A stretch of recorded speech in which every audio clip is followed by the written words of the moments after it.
It's been called the best wrestling-related documentary since On the Mat by Bleacher Report. Sadermania shows the Hulkster at his best, according to PWI magazine. It's the film that has the wrestling community in a buzz. Sadermania, from fanship to friendship. This film documents the life of Chris Satyr, a man who embodies everything it means to be a true Hulkamaniac. After years of saying his prayers and taking his vitamins, Chris accomplished something very few people could ever imagine. He became friends with his childhood idol. In this inspirational tale, Chris and Hulk Hogan relate on how they met and developed a bond through mutual struggles and personal loss that each would have faced alone, if not for the unlikely friendship that develops between them. Pick up your copy now of Sadermania at sadermania.com. Want to interact with us? Follow us on Twitter at the RCWR Show. This is Jacob State Roberts saying, man, check this shit out. RCWR Show. If you ain't doing that, you might as well be home playing with your own damn snake.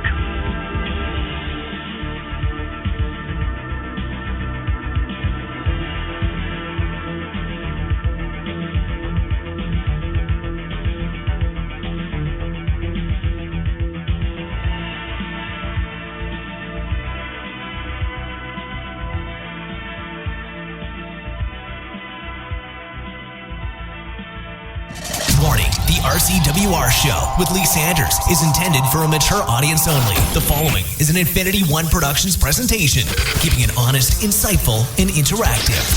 Covering the latest in wrestling and beyond since 2011. You're listening to the RCWR Show. Now, your host, live from the nation's capital in Washington, D.C., as featured on Wrestling8.com and TNA Insider, Lee Sanders.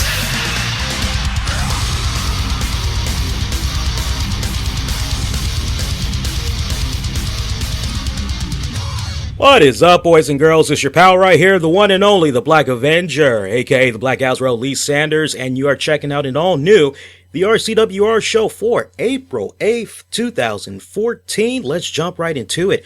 Our guest tonight has produced, edited, handled animation, and directed the film Sadermania, and I gotta say, I think it's arguably one of the best wrestling documentaries since Beyond the Mat and Bret Hart Wrestling with Shadows.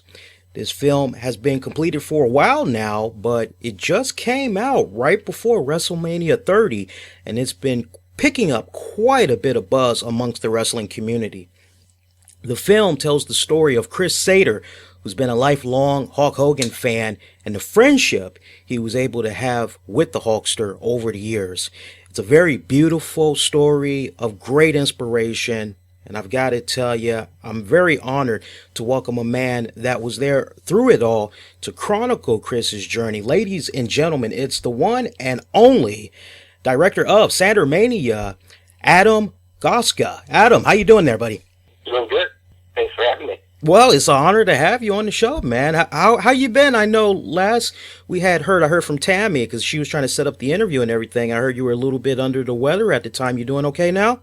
Yeah, I came off the heels of one of the worst winters here in Chicago, and luckily, I got sick once the warm weather started coming in, but luckily I feel a little bit better now, but yeah, I was definitely under the weather when you guys contacted me originally. Well, I'm glad you're doing okay now. Yeah, I tell you, the weather this season, it's just been kind of 1 minute, it's like 70 degrees, right? And then the next minute we get hit with the snow, and hopefully we're done with it. Like, there's like a bad joke going around now, Adam, that like it's probably going to be July, code red, 90 degrees. People are walking around in their tank tops and shorts, and then all of a sudden it's going to snow. Yeah, I wouldn't be surprised. Seriously. But I'm glad to hear you're doing pretty good. I want to talk to you about the film, but first, I'd love it if you told our listeners more about yourself and your love for wrestling. I knew you grew up on it. You grew up on the Monday Night Raws, the Royal Rumbles, the roads to WrestleMania. Tell the folks what were some of your fondest memories growing up of wrestling, and did it continue to stick with you heading into adulthood? Because I know for some, when they kind of get to a point they grow out of it, they kind of gravitate more towards other sports entertainment like MMA or boxing? Sure. I mean, I've always been a big fan. I still consider myself a fan today, but definitely, when I was younger, it played a big part of my life. I attribute, I guess, my storytelling abilities to, watching wrestling. And one of the things that it motivated me to do in of itself was to pursue, independent wrestling on my own. So I trained, I wrestled on the independent scene for a couple of years, about 7 years. And it was after that 7-year mark, after I had a couple injuries and things like that, where I kind of made the decision to take everything that I learned and apply it to filmmaking. And, I knew Chris Sader from wrestling. He's, a local guy, so he came to a lot of the shows, so I met him that way. And when he told me his story, I was, pretty much hooked and knew that I had to figure out a way how to do it. And when I first started, I didn't even know how to turn on a camera.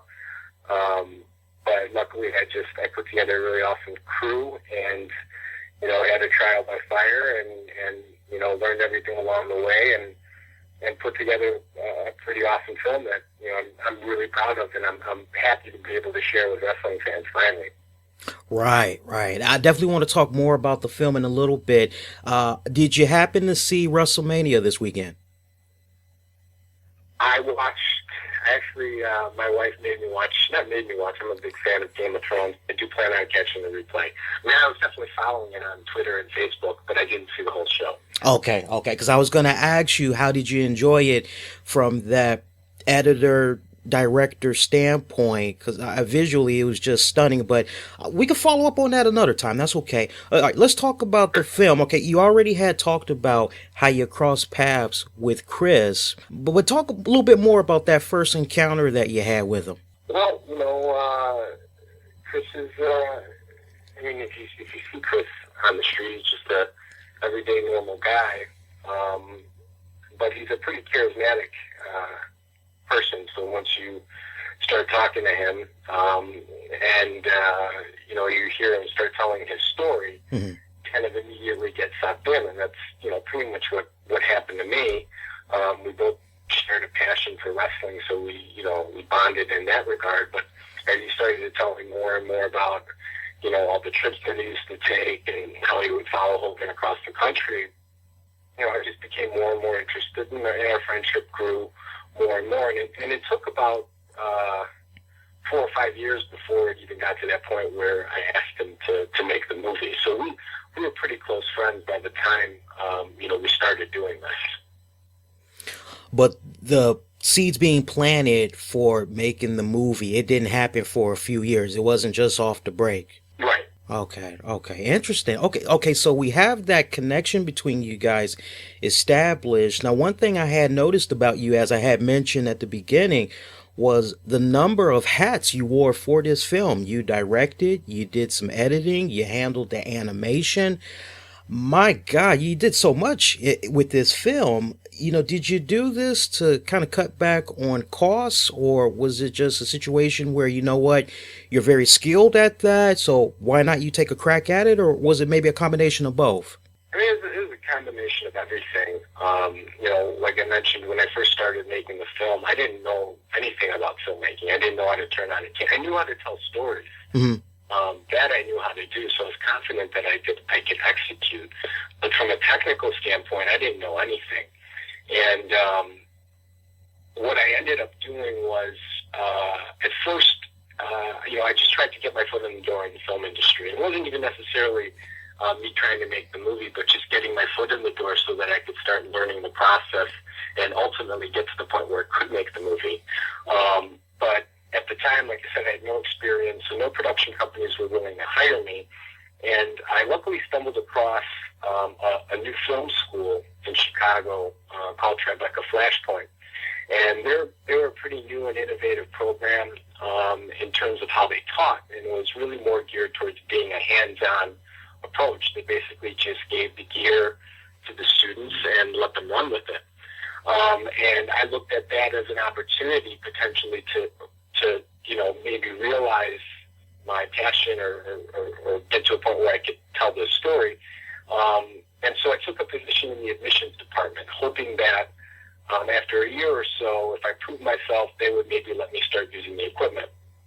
And that's pretty much what happened. After a year, I was doing pretty well. My passion for storytelling and filmmaking was resonating with students, and I built some pretty strong relationships. And some of the students that I ended up recruiting actually worked on the film with me.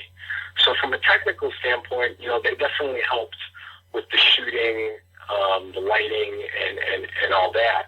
And then I also had one of the students actually live with me in my house for 3 months to begin editing the film.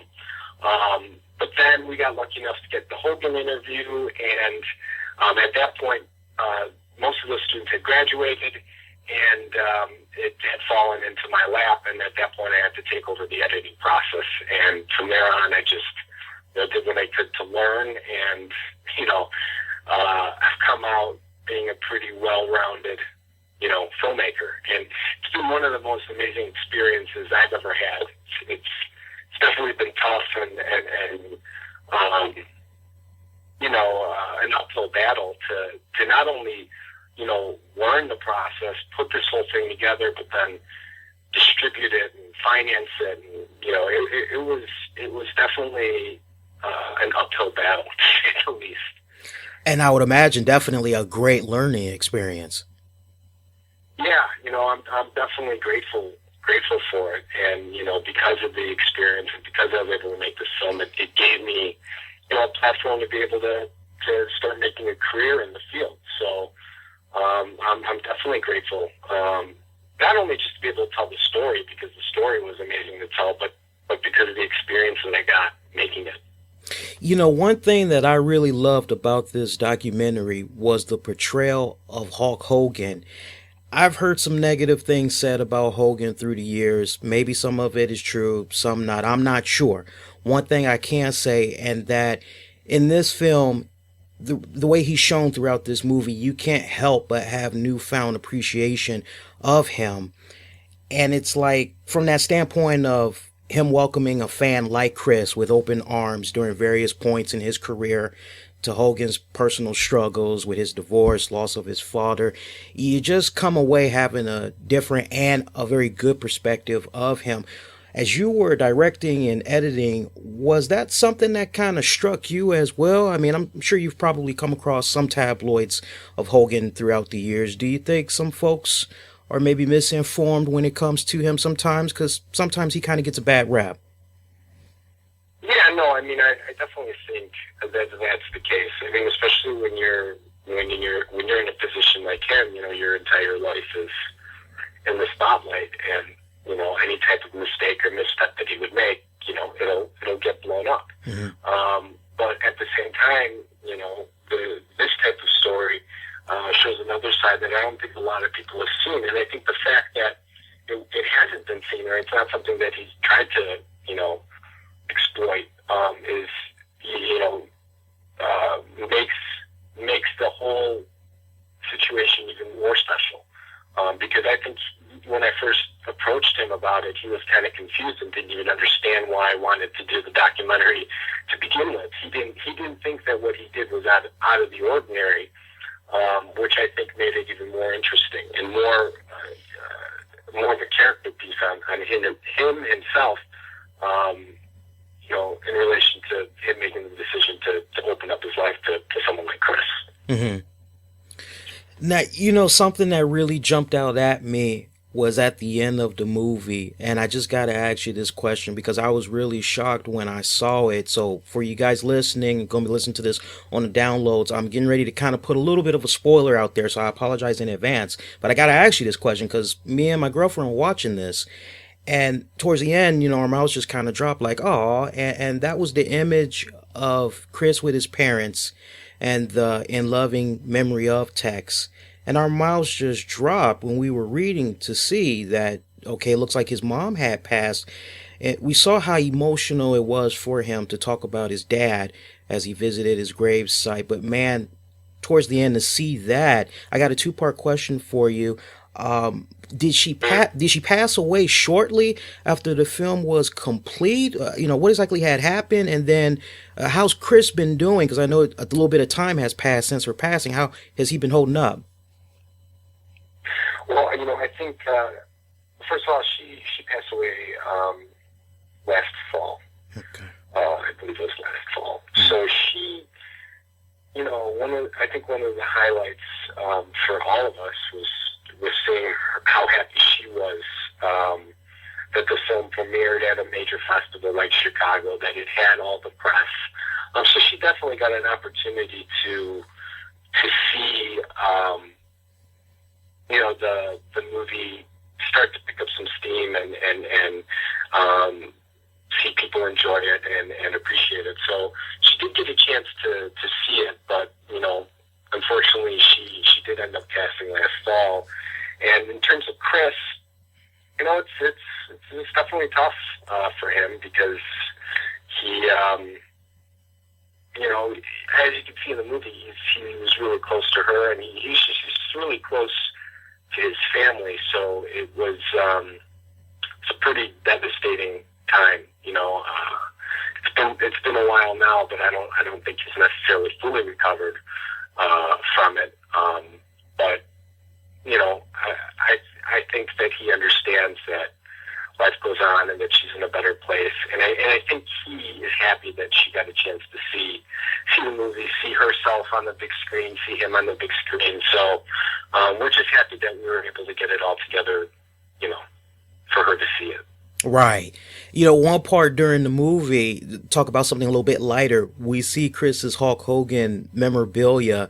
That was just a sight to behold, man. I was watching that scene again with my girlfriend, and we just looked at each other like we thought our hobbies were something, because she's a huge Tweety fan, and she'll collect like anything that has to do with Tweety. And then you combine that with me, I got a little knick-knack for collecting comic book figurines, autograph posters from celebrities, wrestlers, or whatever. So it's kind of like when we have kids, they're going to be okay because they got plenty of stuff to mess with.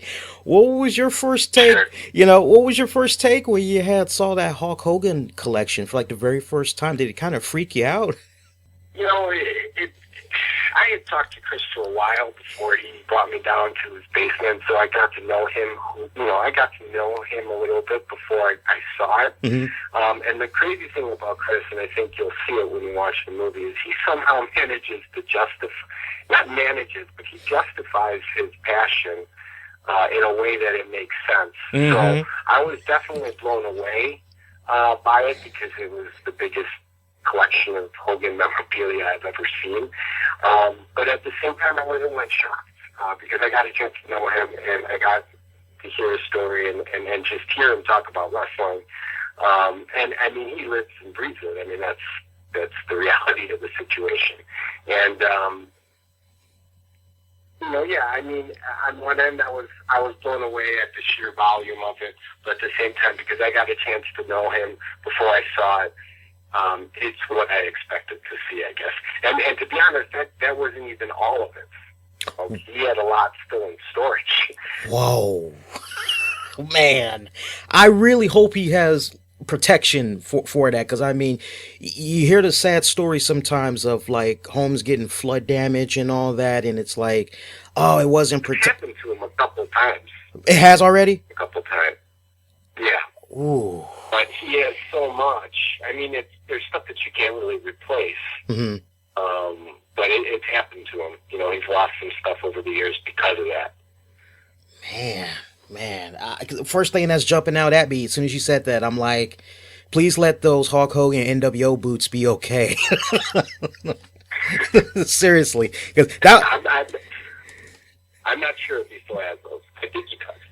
I hope so. That because I was looking at that, I was like, oh, that's an awesome collection right there. And we should point out, and Adam, correct me if I'm wrong here, but we should point out that every single thing that Chris has from Hulk Hogan that was signed, it's made out to him in his name, correct? Correct.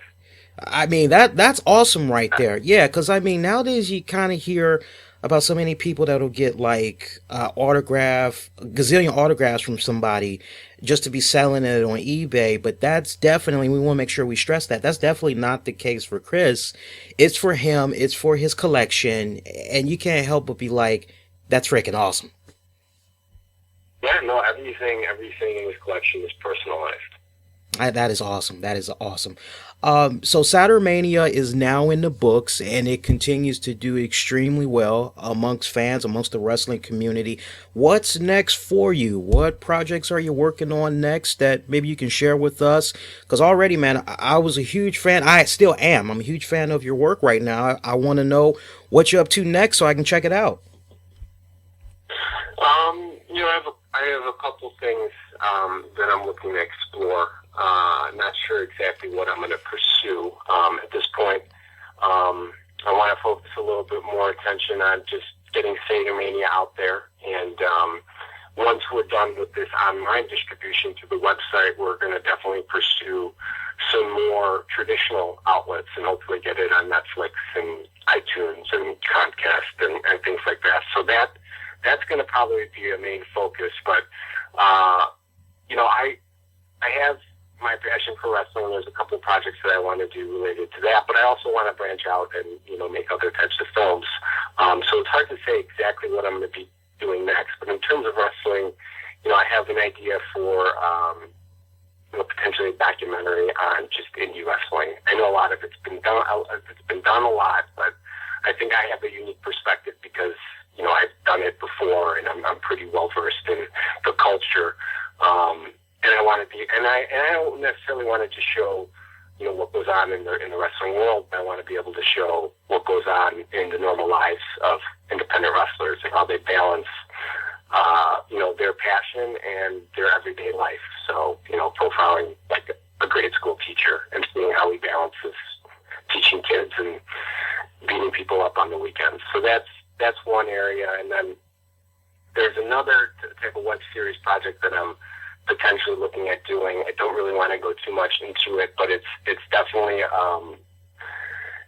something that would be different than anything out there in terms of wrestling. It would completely change, I guess, the visual style of how it's shot. Mm-hmm. And that's probably as far as I want to go. That's fair enough. Yeah, that's fair enough. Tell the folks that haven't seen this film of yours yet why they need to make it be their business to check it out.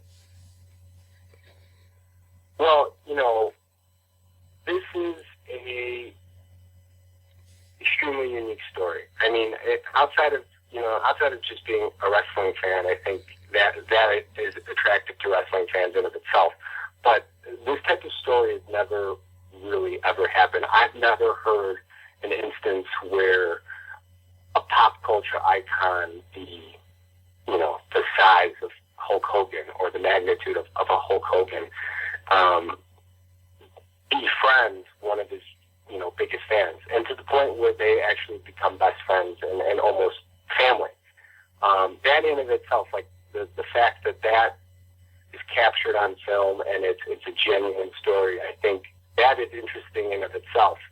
And if you're a Hulk Hogan fan, it's like you mentioned earlier, it's a side of him that a lot of people haven't seen. And I think once people see the film, they might have a different perspective on him because of it. Right. And folks, you can check out this movie right now, whether you want to rent or own it. You can check it out right now. Go to Sadermania.com. That's SADER. And then Mania, like Hulkamania, Sadermania.com. And Adam, let the good folks know, your Facebook, your Twitter, how they can stay connected with you and hopefully, stay tuned on any upcoming projects that you're going to be embarking in next. Yeah, I mean, you can definitely connect to the movie's Facebook and Twitter page through the website. There are links there, and I'm pretty easy to find on Facebook if anyone wants to befriend me. You could just search my name, Adam Gacka, and that's probably the best way to get a hold of me or see what's going on in my life or what's going to be happening with the film.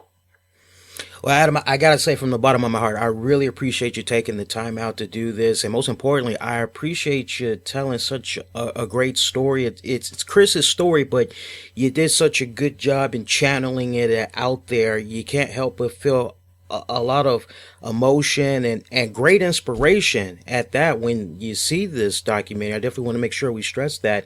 And you're more than welcome to come on back to the show anytime. We'd love to have you, whether it's talk about your upcoming projects or all things wrestling, because we do a lot of talk of wrestling over here. We'd love to have you back someday.